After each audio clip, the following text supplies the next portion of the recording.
speak with you. We want to connect with you. We want to bring the Bible alive just for you. You see, we're talking about something supernatural.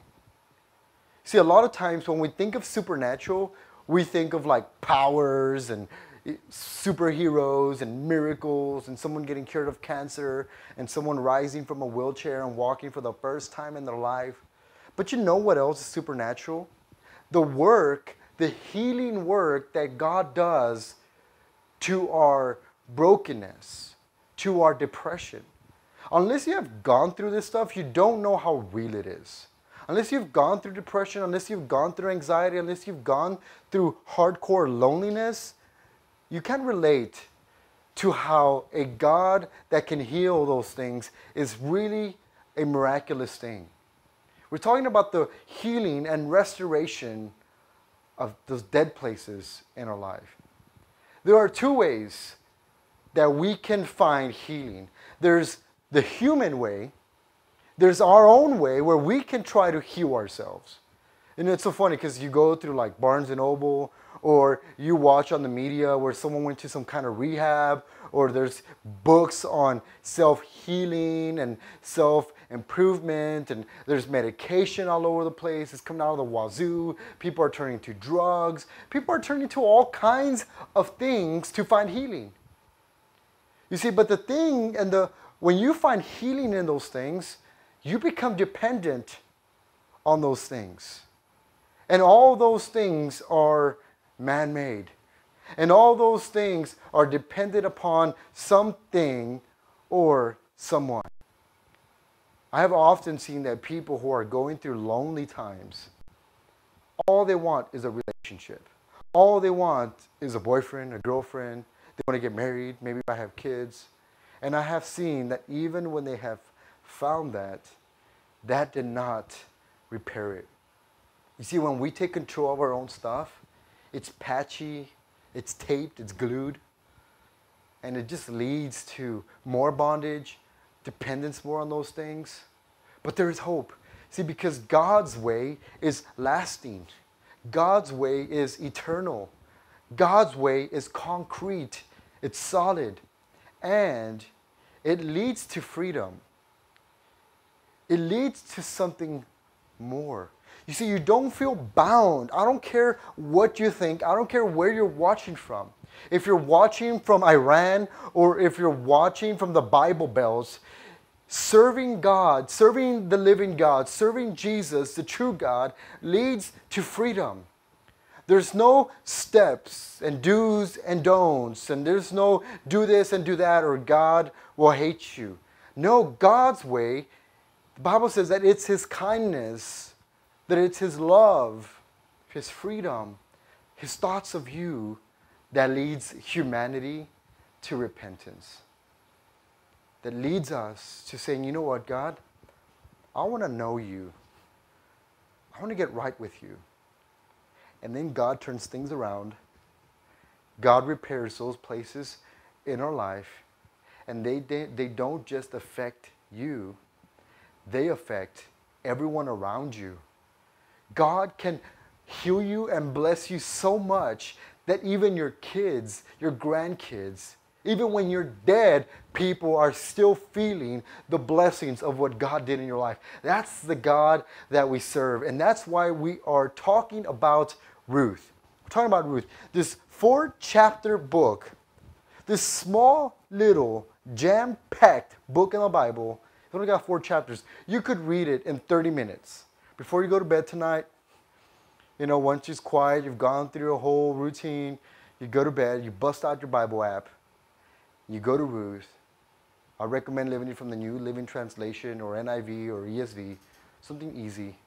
You'll realize this book is so powerful. Some scholars believe that Ruth and Naomi went through more brokenness and more pain than anyone else in the Bible. If you've heard the story of Job, a man that lost everything, but one of the benefits that Job still had was that he was a man. And in those times, no matter how low you were, if you were a man, you can get yourself back up. But if you were a woman, you had no one to turn to for support in those times. And especially in this story where Naomi, who left the promised land because of a famine, went back to the desert to try to find some kind of refuge. It was in that desert where she lost her husband and she lost her 2 sons and she inherited 2 daughter-in-laws. I'm just telling you, that's a nightmare. Just kidding. And it was at that point where she just felt like, you know what? I need to go back to the promised land. I need to go back to the land of promise, back to the land that God gave me. And see, she crossed the Jordan to go back. And guess who wanted to come?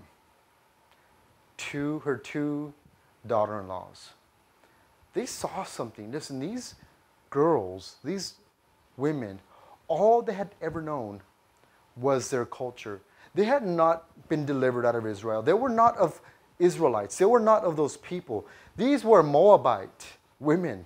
These women served idols, served gods, served many other things, but God, their cultures, everything about them was different than from Naomi. But there was still something about Naomi that they couldn't put their finger on. But it had something to do, I think, with her God, with who she served. So Naomi says, daughters, go back home. I'm going back to the promised land. I'm going to go and just wallow in my misery. I'm going to wallow in my pain. Just go back. Just go back to your fathers. Go back to your brothers. And one of them, Orpah, sounds like Orpah or Oprah. You know, she went back. But Ruth, the main character, says this. So let's continue reading right here. But Ruth replied, don't ask me to leave you and turn back. She tells Naomi, don't ask me to leave you and go back. Wherever you go, I will go. She's telling these words. Your people will be my people, and your God will be my God. Here's the reason. I felt that Naomi, as she was going back to the God of Israel, back to the living God, you see, God had given them a system of laws and rules of ways for them to remain pure. And one of the ways that God told them to remain pure is to not integrate themselves with foreigners, with those that served other gods. Because God says, I want you to serve me. And when you begin to just bring culture into who I have called you to be, you're going to become more like culture than who I am in your life. And so God had given them these set of rules. And so Naomi, as she's walking back, she realizes, dang it, these women are not going to fit into my culture. My culture is strict. God is strict. God has rules, and these women are foreigners. And I felt that Ruth felt that. She felt like, you know what? I know Naomi loves me, but I know she doesn't want me to be laughed at. She doesn't want me to be ostracized away from this society. But she said, I don't care. Wherever you go, I will go. And let's continue reading. She says, wherever you die, if you die because of me, I will die, and there I will be buried. May the Lord punish me if I allow anything but death to separate us. Well, when Naomi saw that Ruth was determined to go with her, she said nothing more. She's like, well, someone said that they're going to follow me whether life or in death. I can't say no to that. They made their decision. You see, Ruth was also broken. She was a widow. She had lost everything. She was in a hopeless situation. But yet, she could go to hope. See, she could wait for hope to come to her in Moab. She could wait in Moab and die in Moab and live her life and remarry and have kids in Moab, or she can go to hope. She can go to the living God. It was here at this moment, at this place, where scholars believe that Ruth made the most important choice. One of the most important choices in the Bible. I would say it's one of the most altering things that took place in the Bible was at this place in the desert where Ruth says, I will serve your God. Listen, I don't know if wherever you're watching from, but I can guarantee you that if you say, I will serve that God, you will not go wrong. Something told Ruth, a foreign idolater, all she had ever known was these little gods that she grew up with. All she ever known was her little prayers to these gods that she had worshipped. All these practices and rituals of her people. But something told Ruth that if I cling on to this woman, if I cling on to Naomi, she will lead me to something that no one else could give me. She can lead me to the promised land. I felt that Ruth, think about it, there was a huge separation. On the right side of the Dead Sea, you have nothing but barren desert. If you look to the right of the Dead Sea, there's just nothing there. It's just desert. And that's where Moab was. And to the left of the Dead Sea is plush, green land. And that's the promised land. That's the land that God gave the Israelites.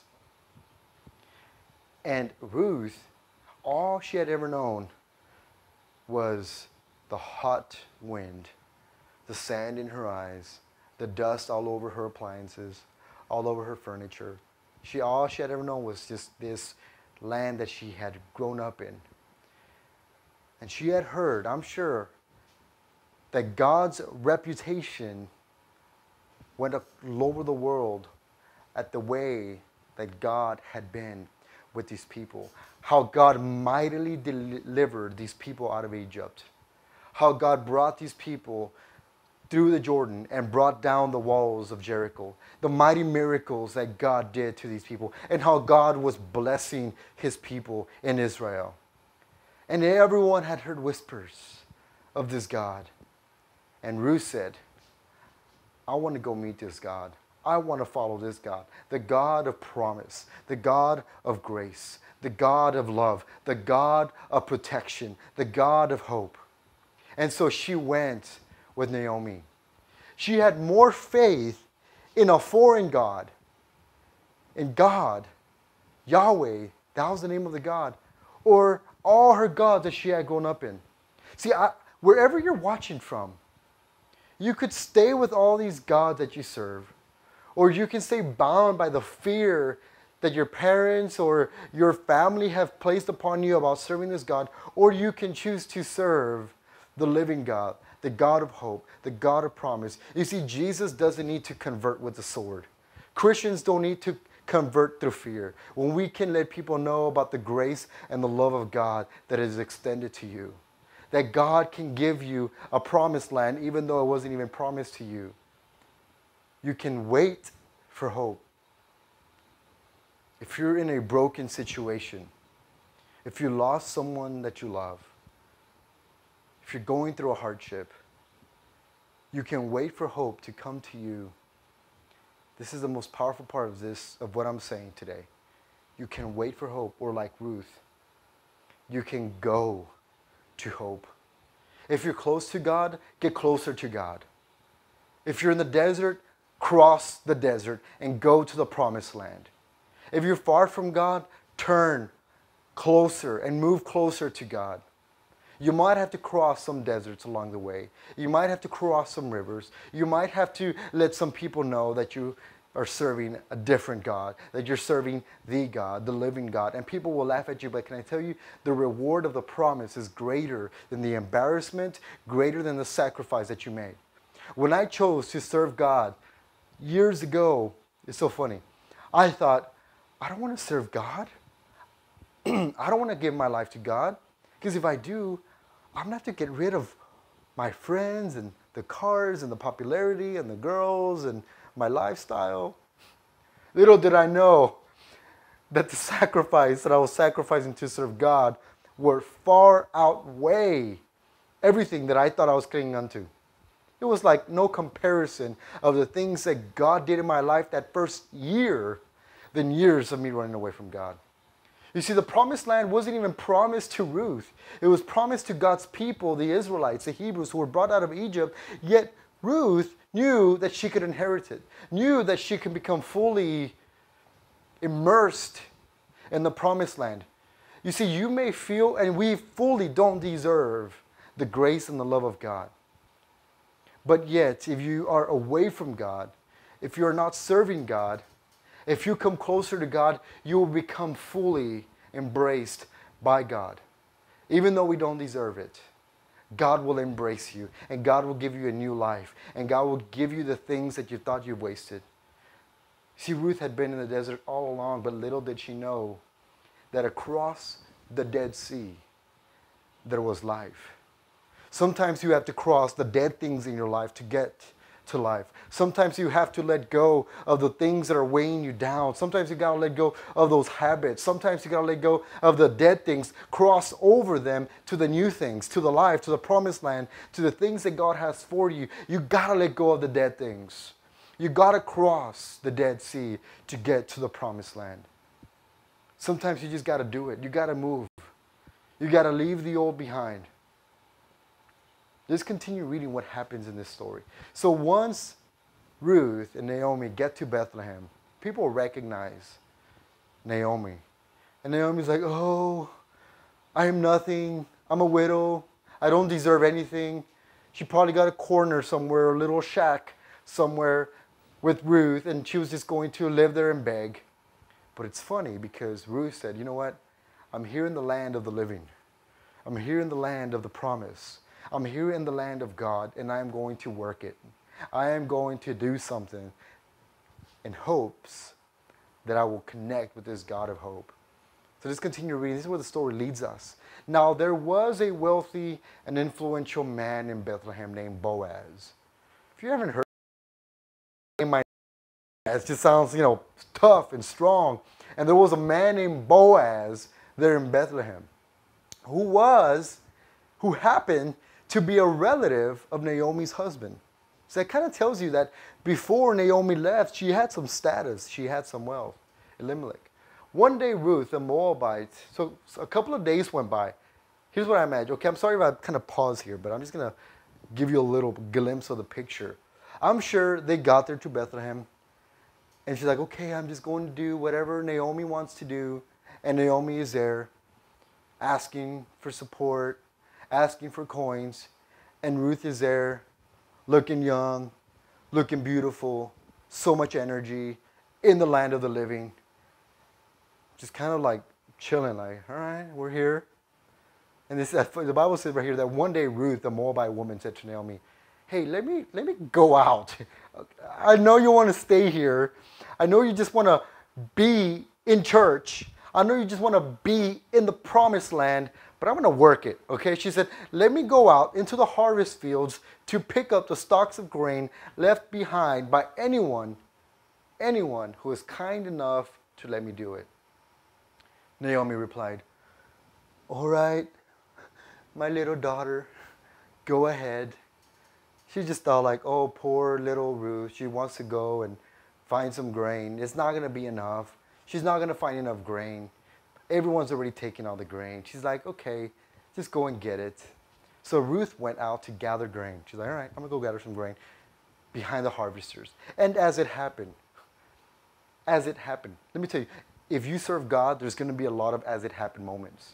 In your relationship with God, there's going to be a lot of, as it happened, she found herself. As it happened, he found himself. As it happened, they put themselves in a place.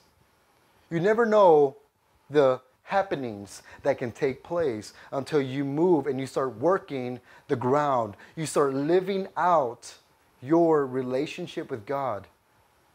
I know you just kind of want to wait around and hopefully God just sends you a little bird, and that bird has a little note on there that says, oh, do this, do that, go to that college, date that guy, oh, don't date that guy. I know you just kind of, but let me tell you something. If you keep moving forward, if you keep pursuing God, if you keep working the ground, if you keep saying, you know what, you can stay here, I'm going to go out there, I'm going to do something, you watch and see.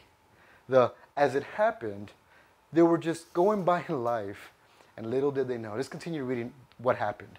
As it happened, she found herself working in a field that belonged to Boaz, the relative of her father-in-law, Elimelech. See, when Ruth arrived, she could have just been a beggar. She could have just stayed there and depended on Naomi. A lot of times when we get close to God, we just want to depend on other people. We want to depend on someone else to tell me what to do. We want to depend on someone to tell us something. But she said, you know what? I'm going to step out. Sometimes you got to put yourself in the right positions. Sometimes you got to work. Sometimes you got to work until something happens. You got to work until something breaks. You got to work until you get that miracle. You see, honor comes out of work. You want to be prosperous in your life? Work. Work your butt off. Favor. You want people to say that person is something. You want God to just be blessing you and blessing you? Work. Jesus talks about this all over the New Testament. Working and being smart and pursuing and working the ground. See, you got to keep your life moving forward.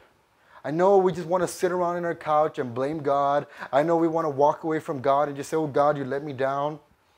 And all these women had every right to say so. Ruth could have been like, well, I married a Christian. I married a Jew, and he died, and he let me down, and he was good for nothing. I'm going to go back to my idols.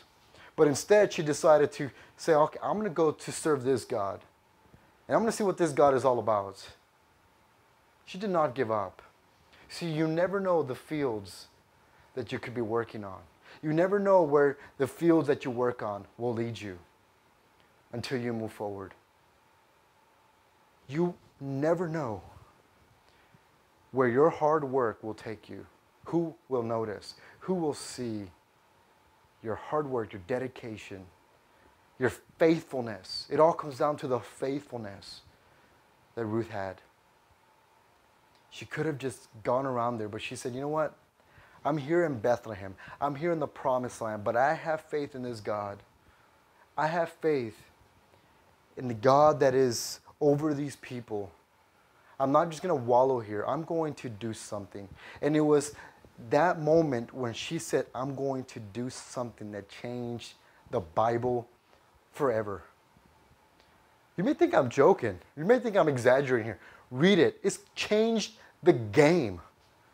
This little girl, this young widow who was nothing, changed the game. We're going to talk about that next week. And I'm so excited where the things that Ruth is going to speak to us through her life that just changed the course. Wherever you're watching from, if you step into the journey with God, if you step into God and you work the ground and you work in your relationship with God and you keep moving forward. When I'm talking about work, I'm not talking about you doing things for God. I'm talking about you just moving forward in your relationship with God. Not allowing the things of life, the circumstances of life to just keep you down. Yes, it's hard, but you want breakthrough? Yes, you're unhappy. Yes, you're broken. I've been there. And I'm not just talking about like, something small happened in my life. No, something huge has happened in my life. I've been keep moving forward. Fields to being in mansions. The things that God, it's action. It's moving forward. See, God is a God that created us with choices, because it's those choices that unlock blessings, unlock the next place for us, the next blessings in our life that God has for us. Maybe you don't know this God. Maybe you're still in the desert. Maybe you're still in Moab. And you say, you know what? I want to go and cross the dead things. I want to serve that God. Tonight, this moment, tonight in your room, or right now where you're watching from, whenever you want to do it, you can just say, you know what? I want to serve this God. I want to pursue this God. You can do it right now. And say, I want to have a relationship with God. I want to know God. And you watch the things that God can do through your life.